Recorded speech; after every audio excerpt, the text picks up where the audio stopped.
Welcome back to the Mastering Runeterra podcast with Jay and Bay, the number one source for competitive Legends of Runeterra news and information.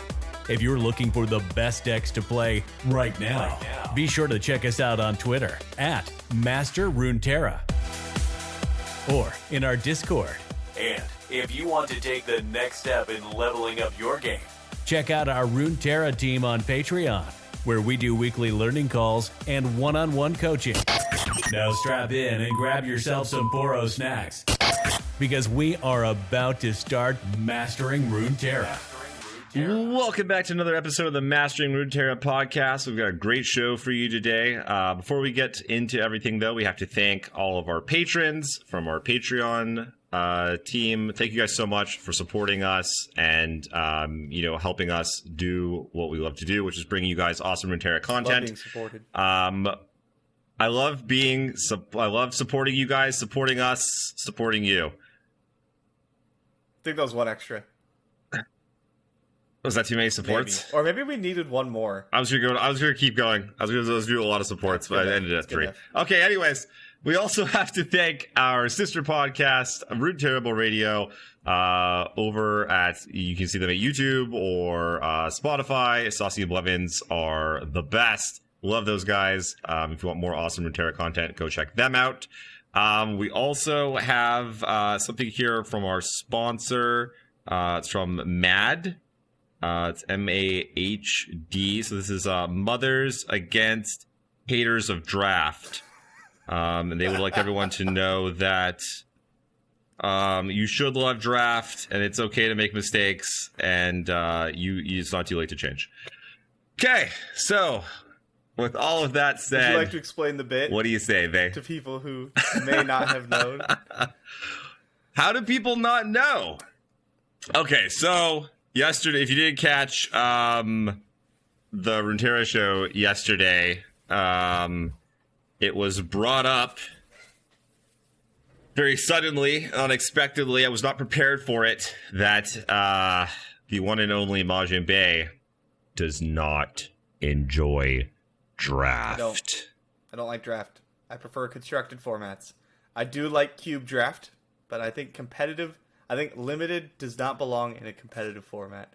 Yeah. Whoa!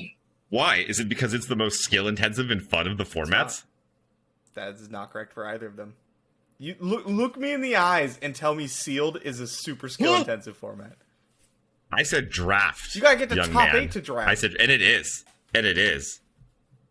No, day 2 of a Grand Prix is draft. I 3-0'd 3 drafts in a row to win that Grand Prix. Thank you. Nice. I 9-0'd draft. I did not 9-0 my day 2 draft. Anyway, let us know what side of the argument you fall on. The right side, or do you like to play sealed in Grand Prix? Okay, moving on. Okay, you know who you are. No, hold on. I got one more. You know who you are right now? You are to hating of draft what people are to hating of Lee Sin. Nope. Yeah, Lee Sin punishes bad plays. Limited punishes bad plays. Same. I don't think that works the way you want it to work. It does. I swear it does. All right, fine. I'll let it go now. Can move on. Oh, somehow, maybe we'll get through this. Is there podcast counseling? Is that a thing? It'll be all right.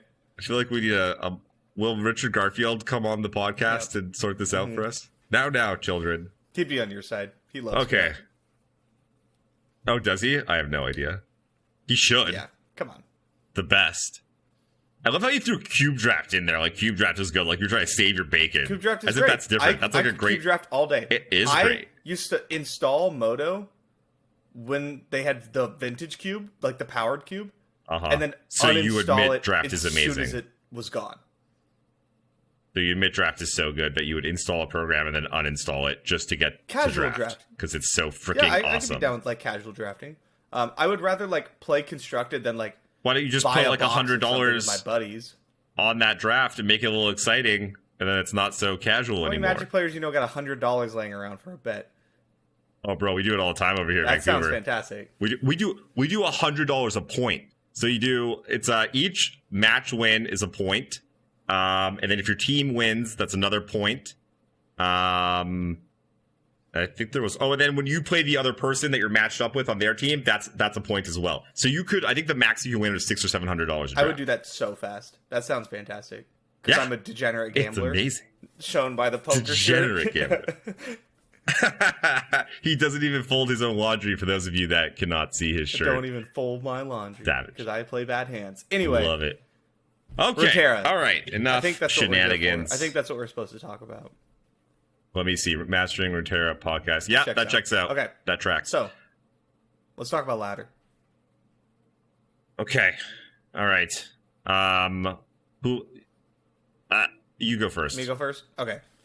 So, if you've watched the podcast at all for the last few months, I constantly get up to about 300-400 LP and then lose it on stream and YouTube videos. Constantly. This season, I decided not to do that. I've actually been playing my Smurf on stream, and I made it up to 550 LP, where I decided to stop. Now I'm only playing on my Smurf, just kind of letting that account sit at 550, which is currently like 7th on the ladder board or something. Leaderboard. And so the decks I played to get there were mostly J4 Shen, which I think is like probably the best non-Shurima deck in the game right now.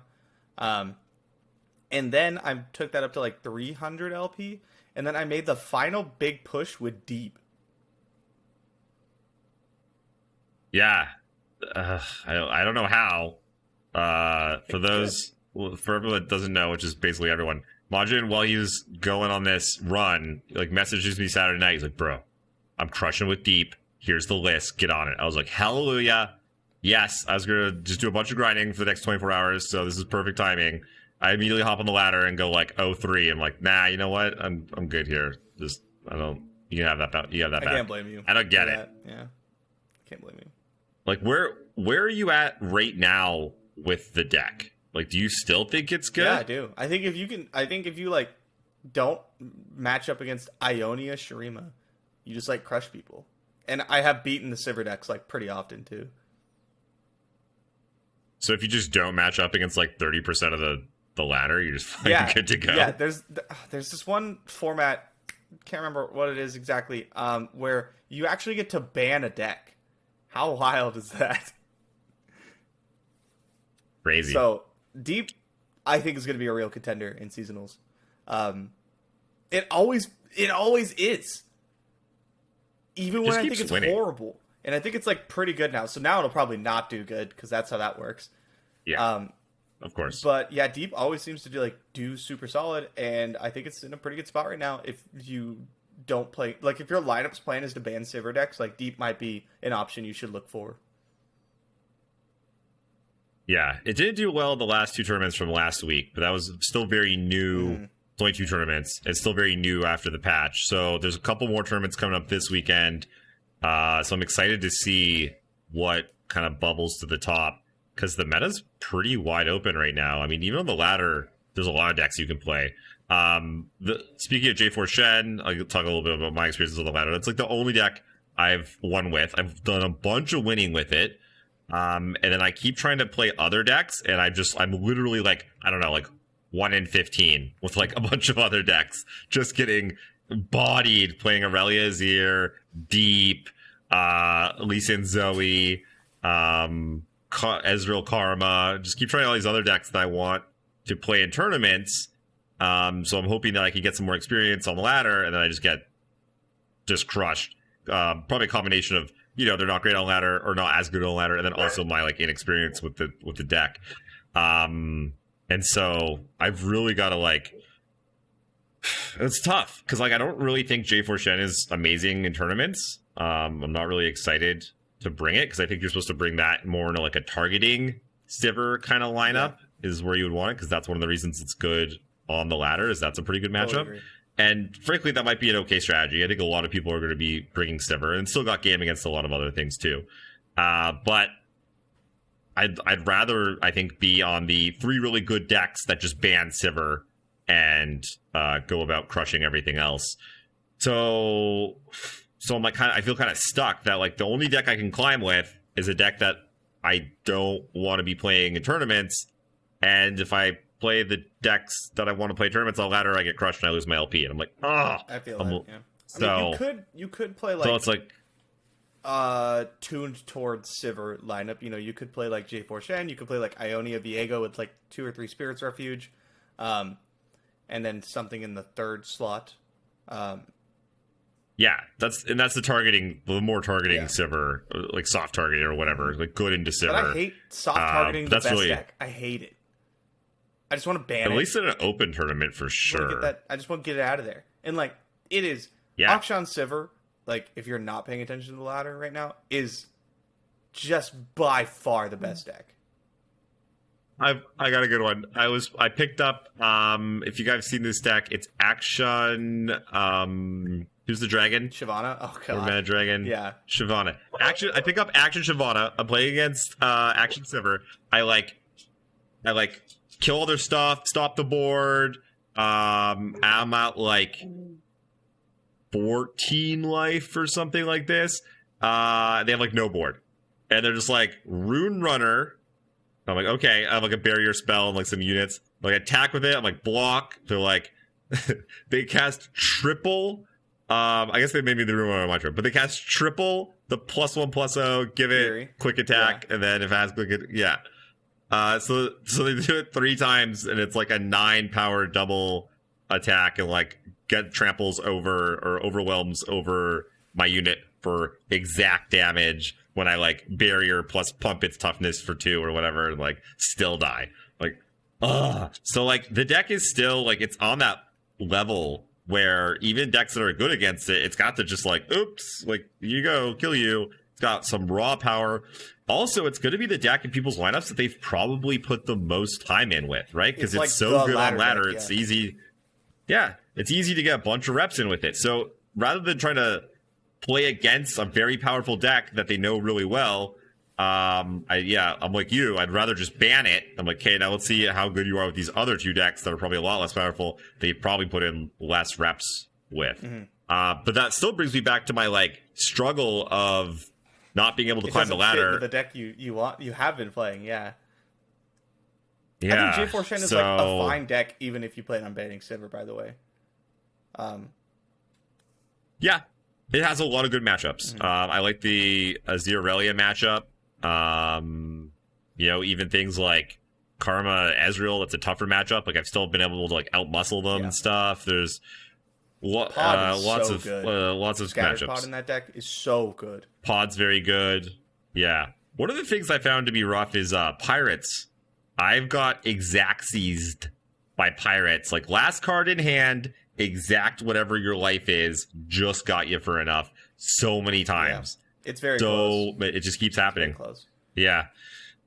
And so, yeah, it's not really what I want to be doing for tournaments. But like, I don't know. I might just have to like wait until I feel comfortable in like the decks I do want to bring to tournaments, and then just like the last week or something trying to rip up the ladder. I don't really know what I plan to do because I feel like I'm doing 2 things badly instead of just picking a lane and just being like, you know what, I'm not going to get the 7-2 buy. I'm just going to try an 8-1. I get you. And then just like jamming my tournament lineup again and again and again and again, and just having that like on lock.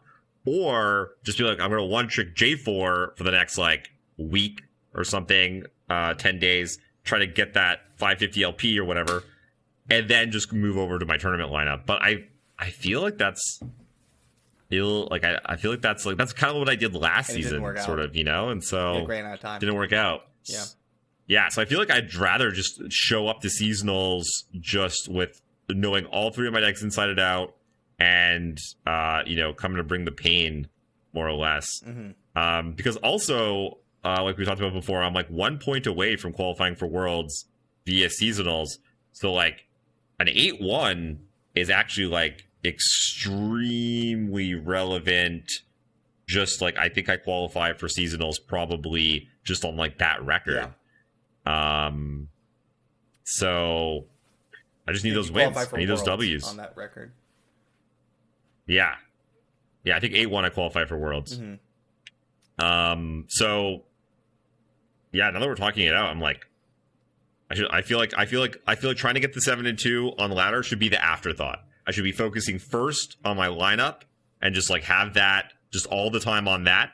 And then if I feel comfortable enough, finally, I'm like, okay, now like maybe the last, I don't know, 3 days or something, I'll try and just like, you know, play 12 hours a day and just like run it up. Just try and like yeah.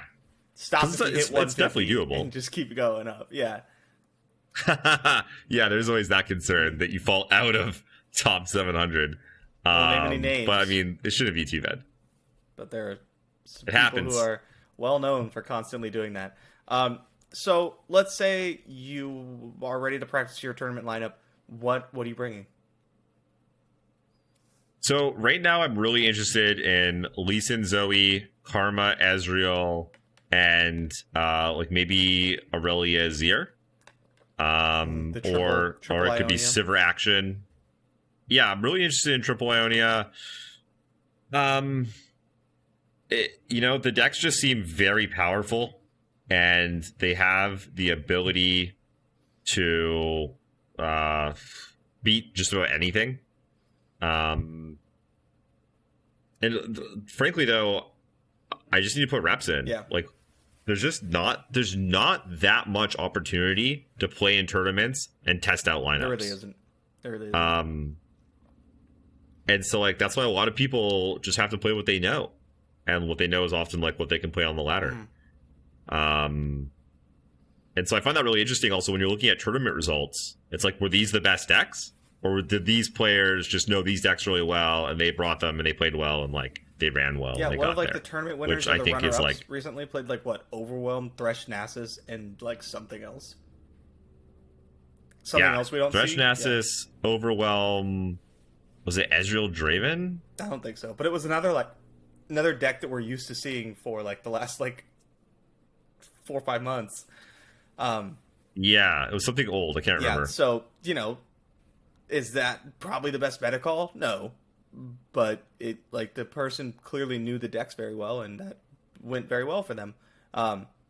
So it's a bit of a give and take.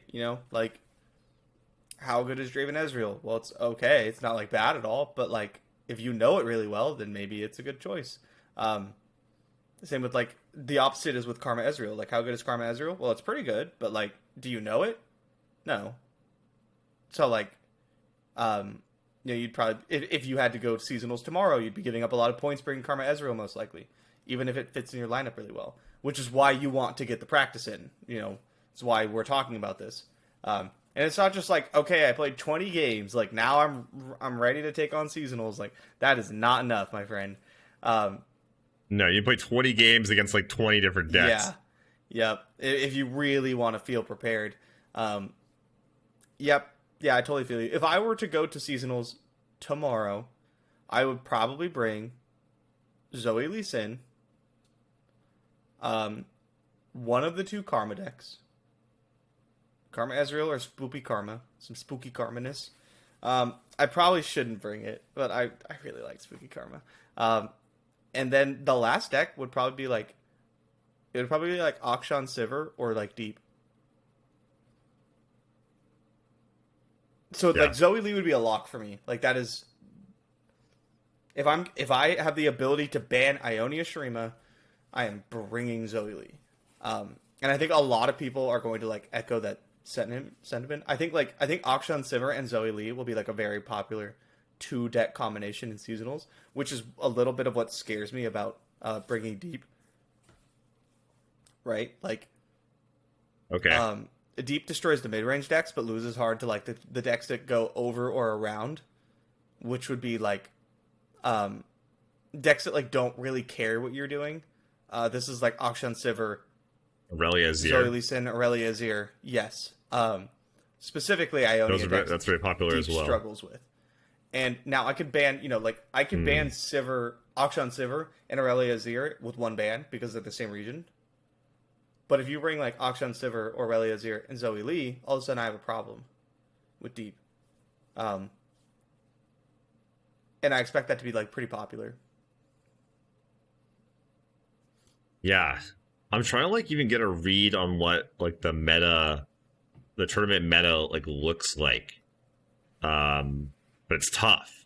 So it seems like, okay, there's people that play Sivir decks that have like a Sivir. I think I've seen a lot of people on Aurelia Azir. Yes. Oftentimes, we saw Floppy Mudkip come in second in the tournament with Aurelia Azir, Frezreal, which is like the Frezreal, Teemo, Sejuani, Puffcap deck, and then Sivir LeBlanc as like the other Sivir deck that you can still play alongside Aurelia Azir. Yeah. I have a feeling Aurelia Azir is going to be really popular. I do too. And if Aurelia Azir is going to be really popular, Bec- then something like J4 Shen, Draven Ezreal, and something else, like all of a sudden becomes like a really good lineup. Yeah, I can see that. Because like a lot of people played Aurelia Azir last season, right? So they basically have that the experience, in their pocket as like... Now it's slightly different, but yeah, I like, totally agree. They're way more comfortable with the deck. Yeah, if I had to play seasonals tomorrow, I would probably play J4 Shen, Easy Draven, and what was the third one that I wanted? Knocking around like an auction Look, Sivir one of the or decks anything. And then probably I an think you action could basically Sivir. free roll an auction Sivir in like any lineup right now. Like an auction Sivir or Yeah. Aurelia Azir fits into like almost every single lineup. Which is why I think we'll see a lot of that as well. Yeah. It's like one of the two decks that end up beside it that are important. Yes.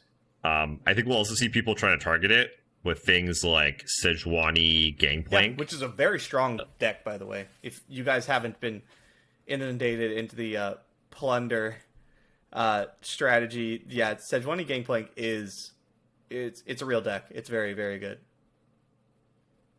Yeah, what does it lose to? Like, what are its bad matchups?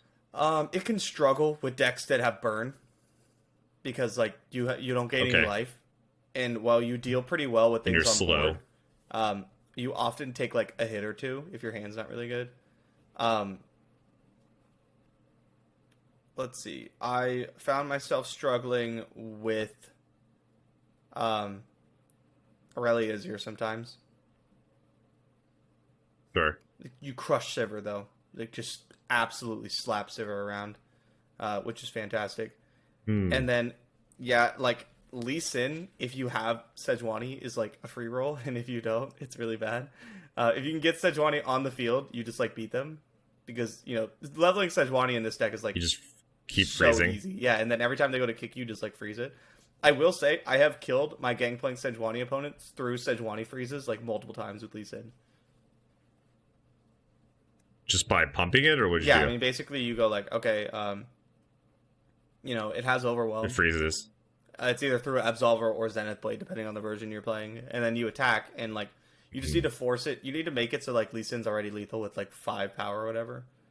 And then so you attack, you grab Sejuani, they'll like freeze it, right? And then you can hush, you can pump, especially since it already has Overwhelm, like Twin Disciplines all of a sudden represents like a bunch of damage. Right, now it's 6 Now it's damage. 6 damage. Yeah, and then you can combine that with like Pales and whatever else, or Absolver again. So like the matchup's not horrendously bad for Lee Sin, but I wouldn't say it's like good. Speaking of Absolver, so you're talking about like Action Lee, if you're playing Absolver, right? So I'm really confused about this deck because I see people talking about it all the time. I've played against it one time on the ladder ever. It's the only time I've ever seen it played. And so to me, it's like not even a deck that really exists. And some people are talking about how it's like going to make a huge splash at seasonals. At some point, some people were talking about how it was going to wreck the ladder. People are still saying it's by far the best deck. People are like, Lisa needs to be nerfed. So let me tell you what I think about this deck. Okay, right now, this deck is please. sitting at a 48% win rate. Typical Lee Sin, Start though. off with that. You're not going to see it in the tournament. You will, and I think it's a horrible choice. The reason being is it's Ionia Shurima. So by bringing Akshan Lee Sin, you are locking yourself out of the 2 best decks in the format in Aurelia Azir and Akshan Sivir. There's absolutely no reason to bring it. When you can bring Zoe Lee that locks you out of nothing and is better, in my opinion. Like, if your plan is to go against the Sivir decks, then like Aksha Lee is better than Zoe Lee. But if your plan is to go against the Sivir decks, why would you bring a deck that's still bad against the Sivir decks, right? Yeah. You know, bring something else. Also, Aksha Lee, like, Zoe Lee, if you don't have Zoe on 1, is like totally fine, right? You have like 6 Eye of the Dragon. You're going to be okay. But Aksha Lee, when you don't have Aksha on 2, like, sucks. The deck is bad. Just doesn't do much. It doesn't do anything. Yeah, I mean, you just sit there and you, like, play the Vagabond on 3, and you're like, okay, you have a 3/3 on 3? Like, okay, Sivir, right? Like, wow, that's a really good point. I totally blanked. Like, the regions have not mattered. Until, that, the right region now, yeah. lock thing has literally never mattered ever. There's never been 2 decks in, like, a 2-region combo that have multiple champions. Like, it just never happened until now. And now there's, like, multiple decks that are those 2 regions. Like, so many. I'm surprised to hear you say Aurelia Azir's, like, the other top deck. Mostly because I thought you didn't like the deck too much. I want it to die in a hole. But you think it's good? Guess what Azir Aurelia's win rate is right now in Plat Plus? 57%. Yep. 57%. Isn't that disgusting? It's the same as Aksha and Sivir. What is it in Masters, though? I feel like Plat Plus is like... I'll find out. And, but still, like, this deck, like, if anything's 57% anywhere, that's absurd. You know what I mean? Well, I mean, the thing is that, like, the format's wide open, and so people are trying a lot of things, so anything that's super linear and powerful is going to do really well. Like, it is the highest win rate deck with a lot of play rate in Masters at 55.1. Really? The only deck I find that's higher that has a decent play rate is Discard Aggro at 57. Let's get to that in a second, because I have no idea what's going on there. But let's finish up on Aurelia Azir. So I mean, Aurelia Azir, and what do you think of Sivir LeBlanc? Because that lets you still play a Sivir deck and Aurelia Azir. Yeah, I think that deck's totally fine. You think that? Yeah. Do you think that version's also very good? You still get to play the Shurima package of Treasure Hunter, Rock Hopper, Merciless Hunter, Sivir Ruin Runner, which is like, if you've been living under a rock, like insane. Birds are good. Little too good. And then the Noxus cards are totally fine. They're like pretty good. You get to play Whispered Words, which is really nice. You get to play Incisive Tactician, I think is the name of that card. The new 8 mana guy that has reputation go down to 6 and rallies. That card rocks. Card's really good. Yeah. Especially when you mimic it with LeBlanc. Oh my god.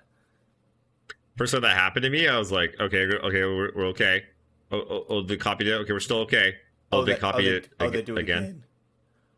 I see what's going. And then you look at their spell mana, and they have 5 mana left, and you're like, oh, it just keeps coming. Never mind. Yeah. So for anyone that doesn't know, when LeBlanc flips, and then she deals, or you deal, 15, 15 damage. You get the 2 mana spell that copies a unit. So you copy that unit, it rallies, all your things are huge. They deal enough damage, you get another copy of the spell, you rally again. You just keep hitting them. It's kind of ridiculous when it goes I think it's basically game like ending. A good deck. So yeah, I think Aurelia Azir is once again just one of the best things. LeBlanc Sivir is a 53% win rate in Masters, which is the same as a Karma Ezreal. Actually shocking that Karma Ezreal's win rate is that high, gonna be honest. Did not expect that. So yeah, basically, to wrap that up, I don't expect to see Auction Sivir in seasonals, and if people are bringing it, I expect it to do very poorly compared to the other Shurima Ionia lineups. I think you're shooting yourself in the foot 3 times. That's how bad I think it is to bring it opposed to the other 2 decks. Yeah. I have to agree. And then I think I talked about Discard Aggro being one of the highest win rate deck in Masters. That is always the case, and it's never the best deck. It's not always the case. Discard Aggro and Pirates almost always have the highest win rate in Masters. No, they do not. So hold on. So let's see. What was last season? Last season, there was Thresh, Nasus, and Aurelia Azir. Aurelia Azir was obviously at the highest. Win rate. It's always super high. I believe that it is heavily weighted towards lower masters where people are just playing whatever they want. Yeah. Yeah. There's because one of the things that the stats doesn't show you is the amount of times people like me and everyone else picks up a deck and is just like, oh, I just O3'd with it and puts it back down. And then now that cancels your losses because you just didn't know what you were doing and you were just like, you were learning the deck. Whereas Pirates doesn't really have that as much. It's like, okay, I play the guy, I burn the face, I do it again. Okay, cool. So there's not, you don't have that, all those losses of learning these decks from a bunch of people dragging down the win percentage. Like Lee Sin Zoe often had like a 48% win percentage because people weren't playing it correctly. So I just looked it up. The highest ranked discard aggro right now is like 10th. And then the second highest is like 36th. There's 0 copies of Pirate aggro. But you know what I am seeing quite a bit is Lulu Jinx. Yeah, okay, hold on. Let me wrap up on Discord a little bit more because I'm also interested in Lulu Jinx. There's a little bit more I have to say about that too. Yeah, so I noticed that a bunch of people brought it to Fight Night. Let me take a look here. So I think this is Lulu Jinx? Fight Night aggro? EU this week. We got discard aggro. 1, 2, 3, 4, 5 of the 8 players brought discard aggro, and you only get to bring 2 decks. You have to take that with a grain of salt because you only get to bring 2 decks and you have no ban. So if you're going to bring one of the best decks, which are the 2 Ionia Shurima decks, they're both weak to discard aggro. So a point I wanted to make about discard aggro in a tournament format is that if you're going to bring an aggro lineup to seasonals looking to target the Ionia Shurima decks, you're bringing discard aggro, you're bringing pirates, and what else are you bringing? There is no third deck. Aurelia Azir? You're bringing Aurelia Azir. Yep. You're closing your eyes and pretending Aurelia Azir is an aggro deck. And so they ban discard aggro, run a mirror once, and just have to beat pirates. And so I think discard aggro and pirates are like, you can't play Lulu Jinx, by the way, because you're already playing Jinx in discard. I think discard aggro and pirates have a very high win rate on ladder. I think they will see seasonal success, but like it's not the slam dunk that it like sounds like it is, because the like triple Ionia lineups or whatever will just ban discard aggro. They have a better matchup against pirates than people think, and then they just run a mirror against a Azir Aurelia, or better than a mirror if they're running like Sivir, because I think Sivir has like a good matchup into Azir Aurelia.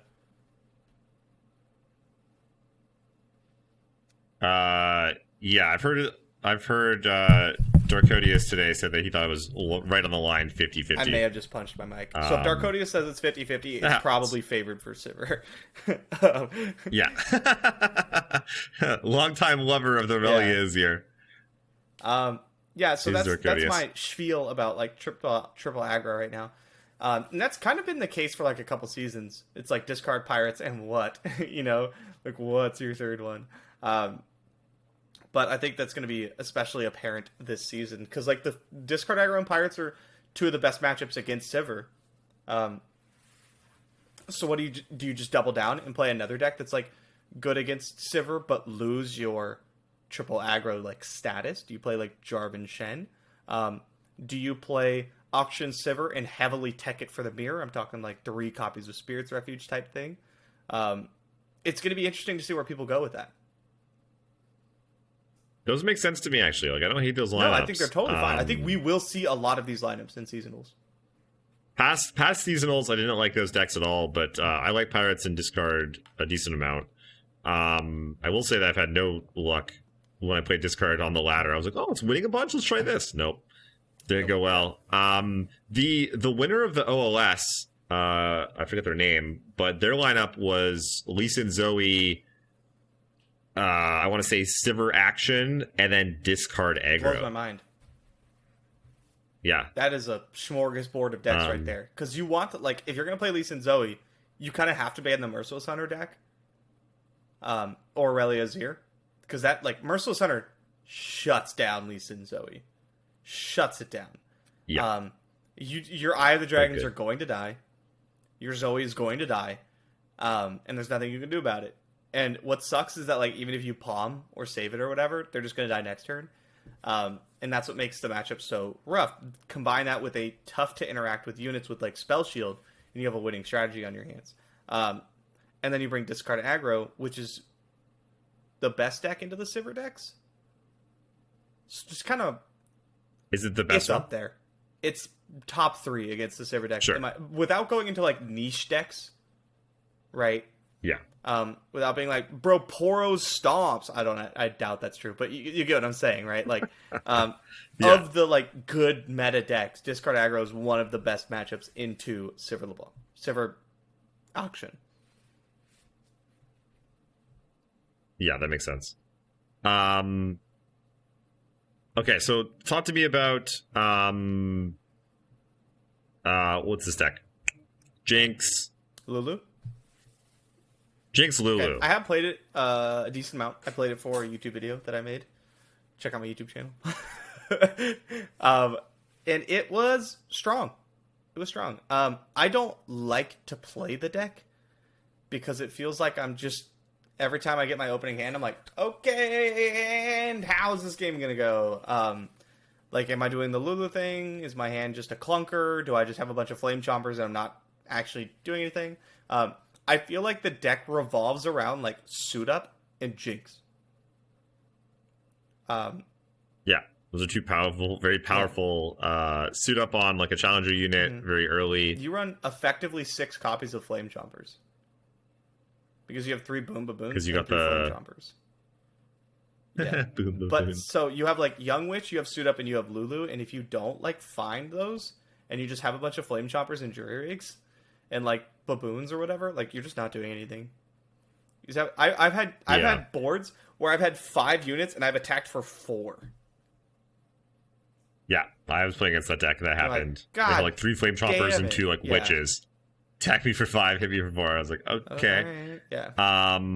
So was that deck? Did that deck come around to like try and combat Sivir? That was like the Yeah, it's like discard thinking, aggro, or- but kind of like more explosive, which is very, very good against the Sivir decks. And then you have the Jinx, an augmented experimenter late game, which is like incredibly powerful, right? The deck's like So the good. deck's super strong. I just hate playing high rolly decks.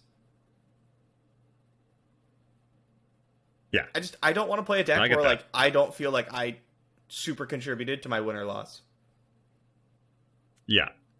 Okay, moving on.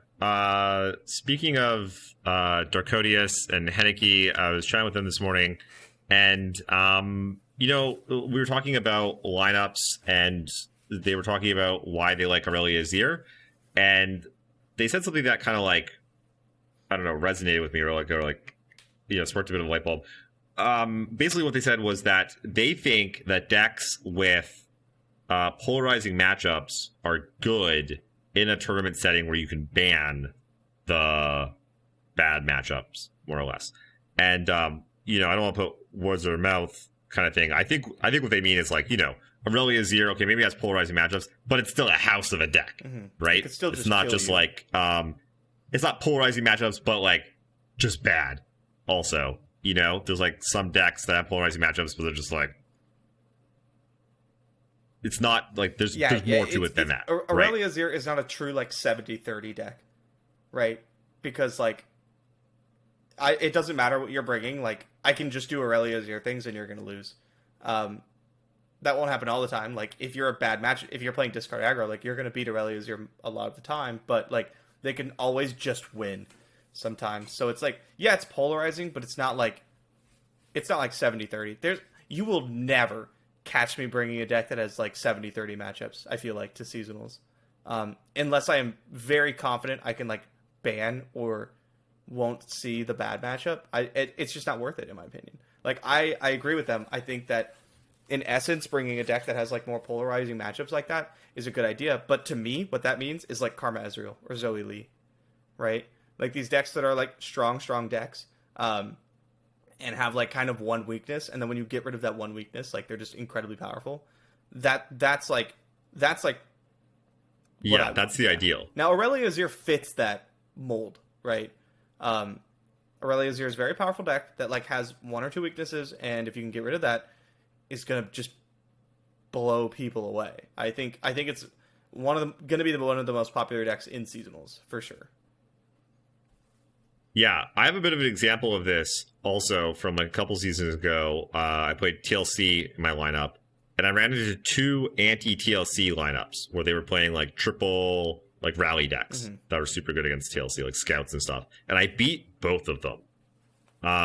And I saw some of that was just on the back of TLC was crazy powerful. It was a very good deck. You know, it's not like I'm trying to think of like a matchup where you're just like never ever winning. Like, I don't know, like Lee Sin Zoe against like some things is just like there's just I don't know, like how about like Lee Sin Zoe against Deep is pretty awful. Yeah. Isn't TF Swain really bad? Yeah, and then like ridiculously bad. TLC versus Aurelia Azir. When Aurelia Azir came out, TLC no longer, because this was pre Aurelia Azir season. Oh yeah, that matchup was matchup's like literally unwinnable. Yeah. Yeah. And so there's a difference there with like having a deck that still has like that raw power that's like, oh, like Aurelia Azir is like a deck like that, right? Like if you hard target Aurelia Azir, like there's what are the decks that you're hard targeting? Like there's still sometimes where they just go like champion level everything, kill you. Like they still just go off and do Aurelia Azir thing sometimes. Or if like if you faltered a little bit on your game plan, like, oh hey, they're still gonna like hit turn 6 or 7 and you didn't put them away, like there's a good chance they could just do some busted ridiculous stuff and just end the game. Or if you make a misstep or whatever. And so I found that really interesting because we often talk about wanting decks that are kind of like middle of the ground more, that don't have any terrible matchups, because then you never get got, right? Like if you bring triple aggro and you run into like triple Targon, it's like good night. Yeah. Like it's over. Yeah, a bunch of Shadow Isles stuff. Or something along those lines. Lose. Yeah. And there's a lot of stuff like that. You can hard target quite a few decks. Even Lee Sin Zoe, you can totally hard target. But yeah, having those decks that just have that raw power that are just like, I don't know, better. Like, I think there's definitely something to be said for that. Like, I'm trying to think back to like a lot of the last tournaments over the last few months. Like, how many of them have been won by like pirates? Like, something that's like very just kind of like, oh, it's a deck and it does stuff good, yeah. And it can beat you, but it's not like, hey, tri-beam for 8, baboosh, kick your thing with overwhelm for 10, ba-bam. Hey, like Azir like hit you with fucking 6 2/1 things that ping you for like 2 mana or something ridiculous. We talk about this. Like those are the things that win. We talk about this all the time where we're just like, I just want to bring the most powerful decks. I just want to do powerful things. Because if I'm doing powerful things and my opponent's not, even if like their decks are like good matchups into mine or whatever, like there's a good chance I just do a powerful thing and I win. And I just want to be on that side of the matchup like every single time. Yeah. I think step 1 is make sure you're doing powerful things. And I think step 2 is like make sure that you are what's the word I'm looking for here? Make sure that you are well positioned in the metagame. Don't leave yourself any like glaring weaknesses. Yeah, so like for instance, like last seasonal Thresh Nasus was very powerful, but it was everyone kind of knew it was coming and was like targeting it pretty hard. Whether it was just, in the mirror match or with their other decks that they had, or just like some people went like 8-1 by just like hard targeting it, just playing a bunch of hushes and stuff and just be like, oh, you have Nasus in your deck? Yeah, I'm just gonna smash that every time.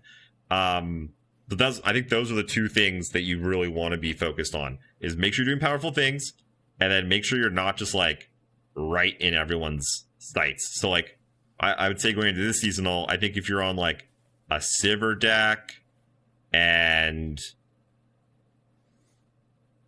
I don't know, what would a bad lineup, what would a bad good lineup look like? A Sivir deck, maybe like a discard, if you had a discard aggro beside it for some reason. And then something that's a little crazy to Sivir. Karma Ezreal. Yeah. if you're starting your lineup with Action Sivir, like, you're already doing okay. Yeah, that deck is very insane, powerful. yep. Like, frankly, yeah. There's not a good way. I think the difference between that deck and like Thresh Nasus of previous, like an example, is that you could target Thresh Nasus pretty easily and still just do fine to a bunch of decks. I think when you're hard targeting, or when you're targeting Sivir, like a lot of those decks that are good against it, like Discard Aggro, Pirates, even J4 Shen. Like, to me, those are not the decks we're talking about that are super powerful. Mm-hmm. And so now you're missing step one. You're not doing really powerful things. You're just being good into that one deck. Yeah. And ideally, you want to be able to do both. Mm-hmm. I mean, we'll have to like wait and see how everything develops over the next couple of weeks. But yeah, I expect Ionia Shurima to be what this seasonals is about. Yeah, but you still get to bring one Ionia Shurima deck. You do. So I think the person who figures out like either the best lineup to beat Ionia Shurima, the best Ionia Shurima lineup, or the best lineup to ban Ionia Shurima will like profit. I know that's like all of the options, but like basically the people who figured out like I think lineup composition is going to be incredibly important to seasonals. Yes, and there's a whole bunch of decks we didn't talk about also, right? There's there's Turbo Thralls, there's Frezreal, there's Overwhelm that's been popping up. There's like the list goes on, and on, like older stuff, new stuff, and so it's not done, right? It's 3 weeks, but there's a lot that can happen in those 3 weeks. There's still some tournaments, a couple tournaments coming up this weekend. So these tournaments going on. All the cards are still new. People are still trying stuff out. Different Cyril lists, different action lists, different Viego lists. We even talk about Viego. Viego's getting more and more real by the day. He seemed like kind of a joke when he first came out. And just the lists are just getting better and better and more refined and more interesting ways of using him. In I think the OLS tournament, I think 4 of the 8 top 8 players had Viego in their decks. So like that's a significant amount, 50% of the top 8. So yeah, who knows where those lists end up going and how they end up changing the meta. But yeah, like you say, lineup composition and like the ability to play your decks, I think it's going to be at an all-time high. I think you're really going to see, like last season was, everyone talked about the top 32 being like a who's who of crushers. It was like just a bunch of big names. I think this season, like it's going to be all the best people that are really good at playing their decks, are really going to rise to the top. Because I think it's going to be wild. Yeah, like really open. I totally agree. They got to be prepared. That's about all I have to say on this. We're just going to have to see how it develops.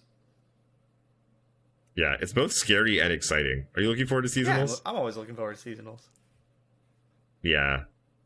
I want it. And then Worlds is right after, though. Yeah. Hey, seasonals is in 3 weeks, which is mid-August. August. Worlds in September. We don't know when. Yeah, but even if it's at the end of September, which I don't think it will be, but like that's only 6 weeks to Worlds. So it's coming up. Yeah, it's good. It's all everything's so exciting. And then also we didn't really talk about like there's the patch that's coming up. I don't expect to see too much. I expect if something happens in the patch, I expect it to be like 2 nerfs, and that's it. Yeah, maybe a Merciless Hunter goes to a 3/3 or something. Yeah. Like a little would that even make it that much worse? No, it'd still be a slam dunk 3 of Shurima decks. Doesn't hit Rune Runner anymore. Well, you could just they might just get rid of Fearsome. Could just get rid of Fearsome? We'll see. Yeah. Like we'll have to see. They might do nothing. We don't know. And if they do nothing, like meta's a pretty healthy place. So like it's not like lighting everything on fire. It's still around. But I would like to see that change at some point. Yeah. Yeah, I'm actually in the opposite camp. I don't mind Merciless Hunter too much. I think it's good. It's like Flame Tongue Kavu for anyone super old that plays Magic. Card was insane, but like it wasn't like it was pretty insane. By modern day Magic standards, it's not like insane at all. I think they reprinted it and it was like, okay. it's tough balancing a game though. You never know. Like I like having answers. I can see it being a 3-3. I don't know. It'll be interesting though. I'm excited for that patch as well. Lots of stuff coming up. All right, well, I think that's it for us for today. Thank you guys for listening. As always, super excited for next week's episode. We're going to have 2 or 3 tournaments worth of data to go over and results to come through. And then also we're going to have like the patch notes to discuss and stuff. We'll see what we'll have the final format for Worlds, and then it's just like a sprint to the finish line the last 2 weeks. Or sorry, for seasonals. Yep. Yeah, I'm excited. And then, yeah. And I was going to say, and then we have the last region coming out, too, before Worlds. Yes. Like, whew, that's insane. It's like every week there's something. Jesus Christ, that's true, huh? Same times.